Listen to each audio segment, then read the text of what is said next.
Greetings to colleagues at IDRC from all of us here at Development Alternatives. On the occasion of their celebrating 25 years in Delhi, coincidentally, it's also the Silver Jubilee of Development Alternatives this year. We met IDRC sometime in the early 90s, probably 1991. This was a time when we were trying to set up and streamline the innovation processes within Development Alternatives. It was unique because IDRC was one of the very few institutions in the world that was dedicated to innovation. Fortunately, we were able to establish a very interesting relationship whereby today all the kind of handmade paper units that are out there in the field owe a lot to the research that went on over the first 4-5 years in the decade of the 90s.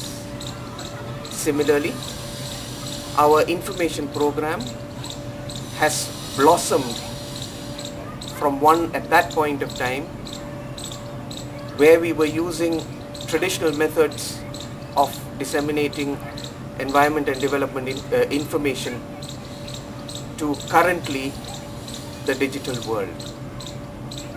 And that brings me to our current project with IDRC. Today, through the Telecenter program of IDRC, we have a relationship still in the area of innovation. We use other kinds of mechanisms for implementation, but we focus our relationship with IDRC on innovation.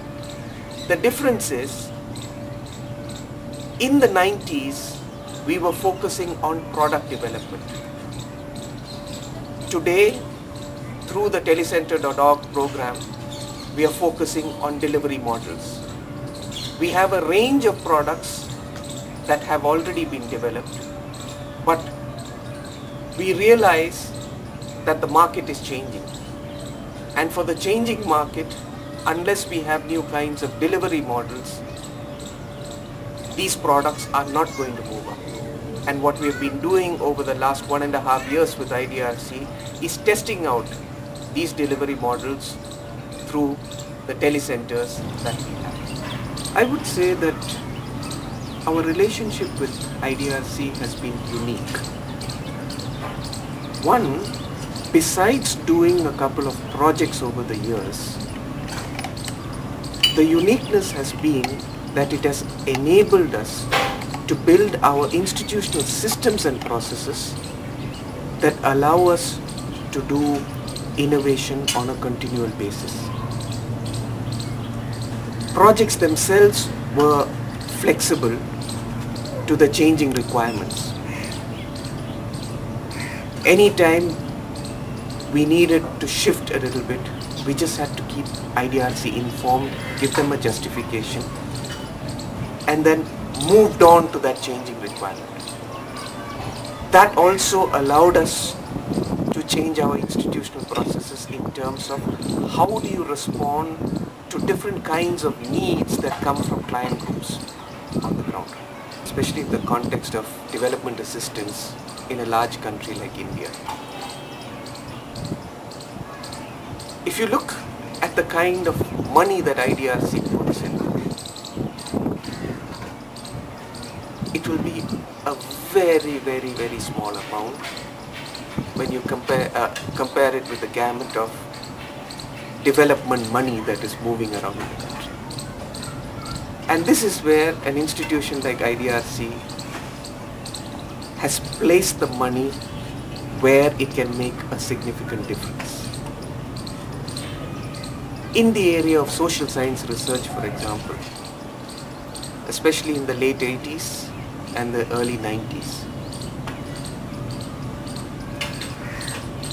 while very, very few institutions were focusing on it, IDRC was one of the institutions willing to take a risk First of all, in building up indigenous institutions so that they could do social research for themselves. And number two, after building them up, enabling them to stand on their feet so that they could continue doing it. And the flexibility to do that. So I would say small amounts, yet very, very significant to make the change. Over the last 1.5 years, we've had the opportunity to work with IDRC on the telecenter.org project. Development Alternatives, through its operations in Tarahat, moved into the telecenter operations in the beginning of 2000. One of the difficulties that we found on the ground was that to scale up, there are several hurdles. Over the last 5-6 years, we have built up several products for the ground, whether it be entrepreneurship development programs that could be delivered to telecenters, a literacy module that could be delivered to telecenters. However, we found that scaling up was an issue. This is when IDRC came in. We said, can we experiment over a period of 2 years with different kinds of delivery models, knowing very well that some of them will fail. The purpose of the experiment is to see which ones can survive, and for the ones that survive, we prepare business plans in such a way that investments can be drawn in and we can scale it up. So that's the kind of experiment that I think this is where experiments that are being done by institutions like Development Alternatives, the MS Swaminathan Research Foundation and others will be very, very meaningful, both for operations within the non-governmental arena to carry forward, and also provide some of these products and services to those centers that are being set up by the larger operations.